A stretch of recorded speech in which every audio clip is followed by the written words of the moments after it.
అంటే ఇలాంటి థింకింగ్ ఎవరైతే చేస్తారో వాళ్ళ టీముల్లో ఎవరైతే ఉన్నారో వాళ్ళతో మాట్లాడే అవకాశం ఇస్తారో, ఎందుకంటే ప్రొడక్ట్ అడ్వర్టైజ్మెంట్ లేకుండా ఎవరు కొనరు. అది ప్రింట్ మీడియా గానీ, ఎలక్ట్రానిక్ మీడియా గానీ, మౌత్ గానీ. ఇప్పుడు మనది ప్రింట్ మీడియా, ఎలక్ట్రానిక్ మీడియాని తీసి పడేసి, మీడియేటర్ని తీసి పడేసి 10 వేస్ ఆఫ్ ఇన్కమ్ ప్లాన్ తయారు చేశారు.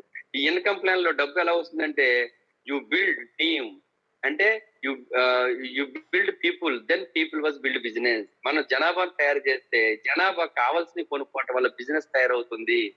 బిజినెస్ తయారవటం వల్ల పీవీ వస్తుంది. పీవీ రావటం వల్ల చెక్ వస్తుంది. Note this point. చెక్ రావాలంటే పీవీ రావాలి. పీవీ రావాలంటే బిజినెస్ రావాలి. బిజినెస్ రావాలంటే ఎక్కువ మంది ప్రొడక్ట్ కొనాలి. ఎక్కువ మంది కొనాలంటే మీటింగ్స్ కి అటెండ్ అవ్వాలి. Meeting K motivation. This is not a product sale. Product sale చేసేది కాదు, మనం ప్రొడక్ట్ పర్చేజ్ చేస్తున్నాం, యూజ్ చేస్తున్నాం, రికమెండ్ చేస్తున్నాం.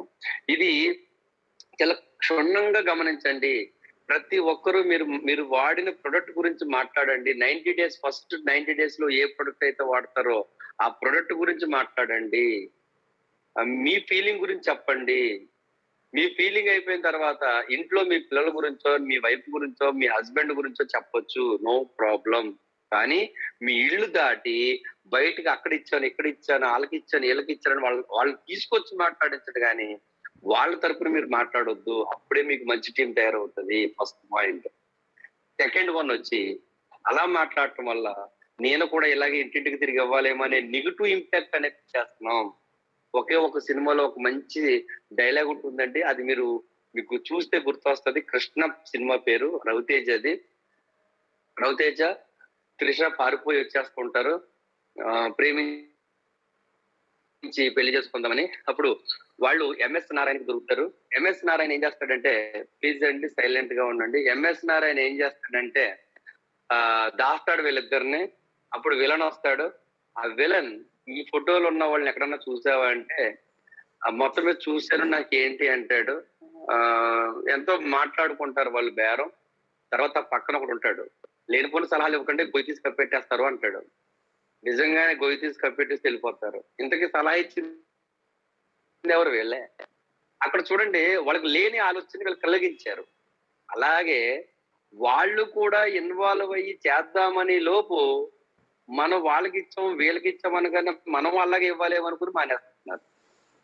ఇది మనకు పడదు. ఇంత బతుకు నేను సబ్బు పేస్ట్ ఇంటింటికి వెళ్ళి అమ్ముకోవటం ఏంటి? ఆ స్పిడ్లోన్ అలోవేరానేమో టాబ్లెట్లు ఏమన్నా వాడితే ఏమైపోతాయి ఏంటో, ఎందుకు వచ్చిందంటే కాన్ఫిడెన్స్ లెవెల్ సరిపోవట్లేదు వాళ్ళకి. తెలియకుండానే మంచి టీం వస్తుంది.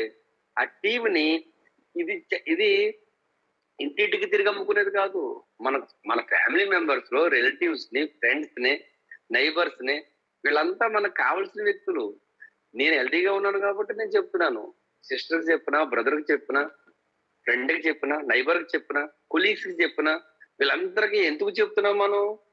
మనం బాగున్నాం, టీ బాగుంది సార్, టేస్ట్ బాగుంది, సోప్ బాగుంది, షాంపూ బాగుంది, స్పైర్లోనా బాగుంది, aloe vera digest system super, flax బాగుంది, మొన్నటిదాకా ఎల్డిఎల్ హెచ్డిఎల్ ఇన్బ్యాలెన్స్ లో ఉండేవి, ఫ్లాక్స్ వాడగానే చాలా బాగుంది.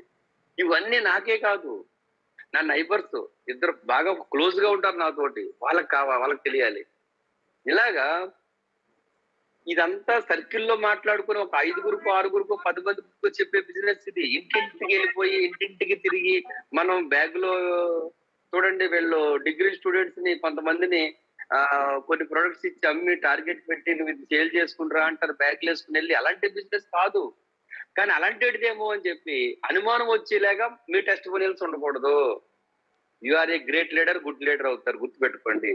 టెస్టిమోనియల్స్ ఎలా ఉండాలి అంటే, మీరు యూజ్ చేసింది మాత్రమే చెప్పగలగాలి. అప్పుడు వాళ్ళు ఏం చేస్తారు, ఎస్ మనం అయితే దీన్ని మనం కూడా యూజ్ చేయాలనుకుంటారు. ఫస్ట్ స్టెప్ అనమాట. ఎందుకంటే మీటింగ్ సిఎన్టీ ఎక్కడ పెట్టినా న్యూ పీపుల్స్ అటెండ్ అవుతారు, గుర్తుపెట్టుకోండి.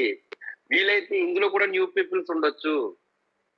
ఈ న్యూ పీపుల్స్ ఖచ్చితంగా ప్రొడక్ట్స్ ని కొనాలి అంటే ఎవరు కాళ్ళే పర్సనల్ ఫీలింగ్ చెప్తే ఖచ్చితంగా కొంటారు. ఈ విధంగా వాళ్ళు కొన్న తర్వాత వాళ్ళకి సెకండ్ థాట్ ఏంటంటే, నా చెల్లికి కావాలి, మా అక్కకు కావాలి, మా నాన్నకు కావాలి, వాళ్ళకి ఎలా చెప్పాలి అని ఆలోచించడం మొదలు పెడతారు. ఎందుకంటే నాకు తెలిసేదాకా నా వాళ్ళకి తెలియాలన్న ఆలోచన రాదు. ఏదో సినిమాలో హీరో అంటాడు, ముందు నా మీద చేయవి, తర్వాత మా కుటుంబీకుల మీద చేయవే దమ్ముంటే అంటాడు. అట్లాగా ముందు నేను వాడాలి. తర్వాత నా ఇంటి వారికి కావాలని ఆలోచిస్తాను. అసలు నాకే తెలియదు. నా ఇంటి వాళ్ళకి కావాలని ఎలా ఆలోచిస్తాను చెప్పండి? నా ఫ్రెండ్స్ కావాలని ఎలా ఆలోచిస్తాను? అందుకని వచ్చిన ప్రతి వ్యక్తి యెస్ ఇందులో చాలా మంచి ఉంది నేను వాడాలి అని తెలియాలంటే గుర్తుపెట్టుకోండి ఇది డైరెక్ట్ సెల్లింగ్. ఖరీదు లేదు ఇక్కడ, సేల్స్ లేవు. మరి ఏముంది? Use and recommend. మనం యూజ్ చేసిందే రికమెండ్ చేయాలి. తర్వాత నెక్స్ట్ వచ్చేసి నాకు తెలిసి ఇందులో ఉన్న 47 మెంబర్స్ యూజ్ చేసిందని రికమెండ్ చేస్తారని మీకంటూ ఒక స్టోరీ ఉండాలి. 90 సెకండ్స్ ఉండాలి టెస్టిమోనియల్ కూడా. 90 సెకండ్స్ 1.5 మినిట్ తక్కువ చెప్పకూడదు, 1.5 మినిట్ ఎక్కువ చెప్పకూడదు. అందుకే చూడండి నా టెస్టిమోనియల్ వినండి కావాలంటే. నా పేరు వచ్చి సుధాకర్, మాది పాలకొల్లు. నేను 6 సంవత్సరాల క్రితం వెస్టేజ్ కి వచ్చాను. దాదాపుగా వెస్టేజ్ కి వచ్చి 6 ఏళ్ళు అవుతుంది. నేను ఫస్ట్ గ్లూకోజమైన్ స్పైర్ లోన folic iron and aloe vera use చేశాను. మొక్కలు తగ్గాయి 80%. అలోవెరా వల్ల డైజెస్టివ్ సిస్టమ్ ఇంప్రూవ్ అయింది. స్పైర్లున వల్ల ఎనర్జీ లెవెల్స్ పెరిగాయి. ఫోలిక్ ఐరన్ వల్ల 13.8కి నా హిమోగ్లోబిన్ వచ్చింది. తర్వాత ఈ బిజినెస్ గురించి తెలుసుకుని ఇన్వాల్వ్ అయ్యాను. ₹25 ఫస్ట్ ఇన్కమ్, నా హైయెస్ట్ ఇన్కమ్ 2,77,000. నా లాస్ట్ మంత్ ఇన్కమ్ 2,30,000. యావరేజ్ ని బిజినెస్ లో 10 లక్షలు సంపాదించాను. కార్ కొనుక్కున్నాను. ఇయర్ వచ్చి 25 లక్షల పైన నాకు ఇన్కమ్ వస్తుంది. నా గోల్ 2023 ఎండింగ్ నాటి 10 lakhs తీసుకోవాలి, BMW కార్ తీసుకోవాలని ఒక దృఢ నిశ్చయంతో పనిచేస్తున్నాను. ఈ అవకాశం ఇచ్చిన వెస్టేజ్ థ్యాంక్స్ చెప్తున్నానని చెప్పేసి క్లోజ్ చేస్తాను టెస్టిమోనియల్. ఇదంతా ఒక నిమిషం నుంచి నిమిషంన్నర మధ్యలో ఉంటుంది. ఈ విధంగా టెస్టిమోనియల్ చెప్పడం నేర్చుకోగలిగితే this is powerful mouth advertisement and this is powerful testimonial. అలా టైం వేస్ట్ అవ్వదు. వచ్చిన ప్రతి వ్యక్తి మిమ్మల్ని చూసే మీ టీం తయారవుతుంది, మీ గుడ్ టీం తయారవుతుంది. ఆవు చేలో వేస్తే దూడ గట్టున వేయదు. మీలాగే మీ టీం తయారవుతుంది. కాబట్టి మీ టీంలో కూడా సేమ్ ఈయన బాగా చెప్తున్నారని వాళ్ళు కూడా మీలాగే మాట్లాడతారు. వాళ్ళ పేరు ఊరు ఏం వాడారు. అలా ప్రతి వ్యక్తి వాళ్ళ ఒంటికి వాడిన ప్రొడక్ట్స్ గురించి మాట్లాడగలిగితే మంచి టీం తయారవుతుంది. ఇకపోతే నెక్స్ట్ ఇది ప్రొడక్ట్ సేల్స్ కాదన్నాం కాబట్టి టీంని పెంచితే టీంలో కావాల్సినవి కొనుక్కుంటారు. కాబట్టి టీం పెంచే ప్రయత్నమే దృష్టి పెట్టాల్సింది. మీ ఫ్రంట్ లైన్ లో ఎంతమంది అయితే ఉన్నారో మహా అయితే 6 ఉంటారో, లేదా 10 మంది ఉంటారో, లేదా 20 మంది ఉంటారు. ఫ్రంట్ లైన్ లో ఉన్న ప్రతి వ్యక్తిని మీరు మీటింగ్ అటెండ్ చేసినట్లయితే, మీటింగ్ వచ్చినట్లయితే ఫ్రంట్ పర్సన్స్ ఖచ్చితంగా వాళ్ళ ద్వారా 636 216 1296 1296 216 36 6 మీరు దాదాపుగా 1555 మంది అంటే 1600 మంది నెలకి ₹1000 కొనుక్కున్న 16 లక్షలు సేలు. ఈ 16 లక్షలు మనం అమ్మగలమా? అమ్మలేం. ఈ 16 లక్షల మీద ఏమొస్తుంది అంటే business building bonus, travel fund, car fund, house fund, leadership bonus ఈ 5 కలిపి 2.5 lakhs వస్తుందండి. ఇప్పుడు 1296 మంది మీకు తెలియదు. ఆ పైన 216 మీకు తెలియదు. ఆ పైన 36 మీకు తెలియదు. మీకు ఎవరు తెలుసు? 6 మాత్రమే తెలుసు. 6 మీటింగ్ తీసుకురండి. మీటింగ్ లో ప్రొడక్ట్స్ గురించి తెలియపరచండి, బిజినెస్ ప్లాన్ తెలియపరచండి. నేను చేస్తున్నాను కదా నువ్వు చెయ్యని చెప్పండి, మన ఇద్దరం కలిసి చేద్దామని చెప్పండి. ఖచ్చితంగా బిజినెస్ స్టార్ట్ చేస్తాడు. అలాగా నీ పార్ట్నర్ ఆలోచించడమే 36 నాంది పలుకుతుంది. ఇప్పుడు 36 మంది ఆలోచించడమే 296కి 216కి 216 మంది అలాగే ఆలోచించడమే 296. వెరసి మీకు తెలుసు 2 lakhs ప్లస్ ఇన్కమ్ మా అందరం వస్తుంది కాబట్టి మీకు చెప్తున్నాం మేము. అయితే కొంతమంది సమస్య ఏంటంటే మీటింగ్ రావట్లేదండి. ఎస్ అది నేను ఫేస్ చేశాను. మరి మీటింగ్ రావాలంటే ఎలా వస్తారు? చిన్న టెక్నిక్ అండి, గుర్తుపెట్టుకోండి. హ్యూమన్ సైకాలజీ ప్రకారం ఏ వ్యక్తి అయినా సరే ప్రతి వ్యక్తికి మీరు ఒకటి మాత్రం చెప్తున్నాను సార్, మీటింగ్ తీసుకొచ్చే విధంగా మీరు ఆలోచించే ముందు ఒక చిన్న విషయం గుర్తుపెట్టుకోండి.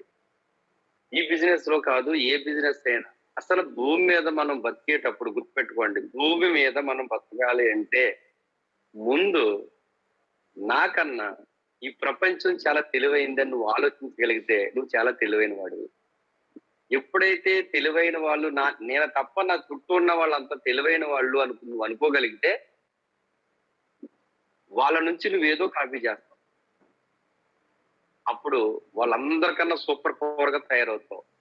అప్పుడు ఏమవుతుందో తెలుసా? నీ చేతలు, నీ పని, నీ మాటలు చాలా గొప్పగా మారిపోతాయి. తెలియకుండానే వాళ్ళందరూ నేను చాలా తెలివిగా చూస్తా ఉంటారు. నువ్వు అందరిలోనూ తెలివి గలవాడివి అయ్యావు అంటే, వాళ్ళందరూ నీకన్నా తెలివి గలవాళ్ళని నువ్వు అనుకున్న బట్టే అలా జరిగింది. కానీ సెకండ్ పాయింట్ రివర్స్‌లో చెప్తున్నానండి. నేనే తెలివైన వాడిని అందరికంటే అని అనుకుంటే, అందరూ చూసి ఏమనుకుంటారంటే, వీడు చాలా తెలివిగలవాడు అయిపోదామని అనుకుంటున్నాడు కాబట్టి, వీడి దూల వీడికే తీర్చేయాలి అని సమాజంలో చాలా మంది వ్యంగ్యంగాను, వక్రగాను, ఇబ్బంది పెట్టేలాగా తయారవుతారు. ఆఖరికి అందరూ తెలివైన వాళ్ళవుతారు. మనం తెలివి తక్కువగా మిగిలిపోతాం.